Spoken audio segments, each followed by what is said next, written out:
And we don't realize the gift of Allah. So use your eyes in a way that will result in you entering paradise. When you've lowered your gaze for the sake of Allah, you deserve something that side. The payment is coming. When you've swallowed your anger, payment is coming. It's coming. Sometimes you are told, اختر من أي الحور شاء. It's in the hadith. You choose whichever hur you would like. You know, subhanallah. May Allah subhanahu wa ta'ala grant it to us. May He open our doors. So, then Allah subhanahu wa ta'ala in the Quran describes something important. Every time we hear, we say, Jannatin tajri. I'm sure the word tajri is always there. You know, the little children, they ask me sometimes, what's the meaning of tajri? Is tajri going to be in Jannah? And you start saying, no, tajri means that which is flowing. But the Arabic language has mentioned after the term flowing, what is going to be flowing. So what will be flowing? Tajri min tahtiha al-anhar. Beneath this garden, there will be flowing rivers. But rivers of what? So these rivers will be everlasting. They never run dry. They are at a distance that you would like. Now, how is my garden going to be? Only Allah knows. But what I do know is if I want to see that river flowing, I will be able to see it. Who does it belong to? Me.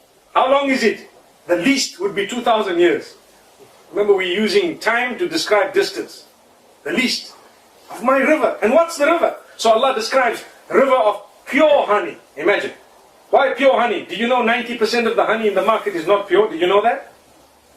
Everyone's looking at me. Believe me, 90% of the honey that's available, you know, in the stores is not actually pure honey. Even though they write 100% pure. It's not actually pure. Pure honey is something else, subhanallah. And pure honey is extremely expensive and there is a big shortage of it on the globe. They cannot make ends meet. So this is why they have a specific way of, you know, this farming, honey farming, where half of it is actually sugar. Allahu Akbar. May Allah protect us. Imagine we saying Allah protect us from sugar. So what that means is Allah protect us from the deception. There's a lot of deception going on. Jannah, the Quran says, pure honey, not Langanese honey that's found down the road. No, pure honey. And what is it? A river.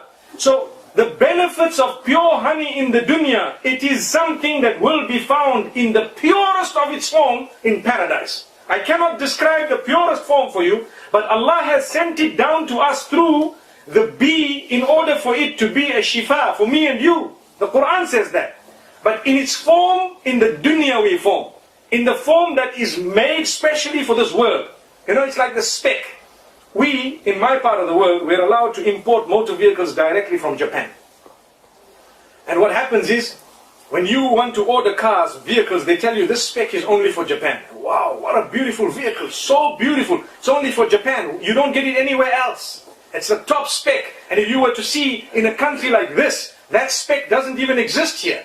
Why am I saying this? Because man always needs examples to understand, you know. So although we are using a far lower example for something far higher, but just to bring it closer to the mind, if I were to tell you honey in the dunya, do not think it's going to be the same spec of honey in the akhirah.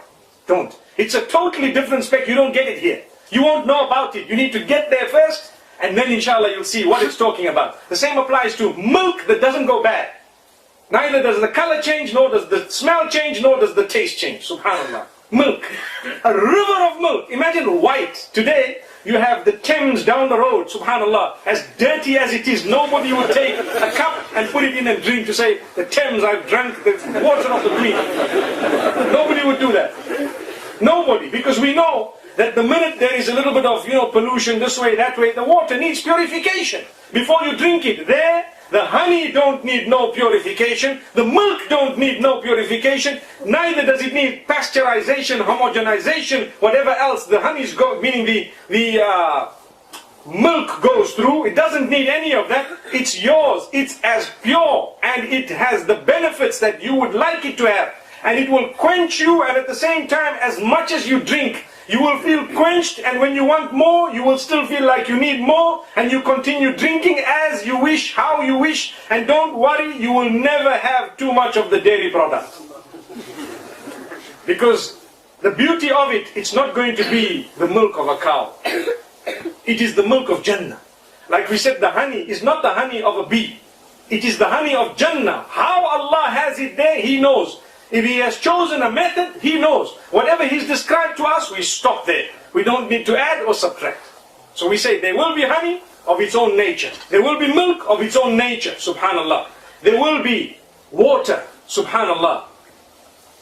Water also that is so pure it can be drunk immediately.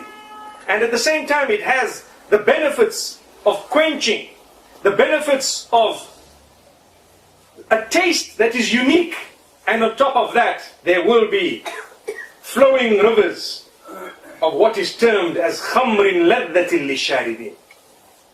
Khamrin ladhatin lisharibin. The Mufassirin say here the term khamr does not refer to the blocking of the brain.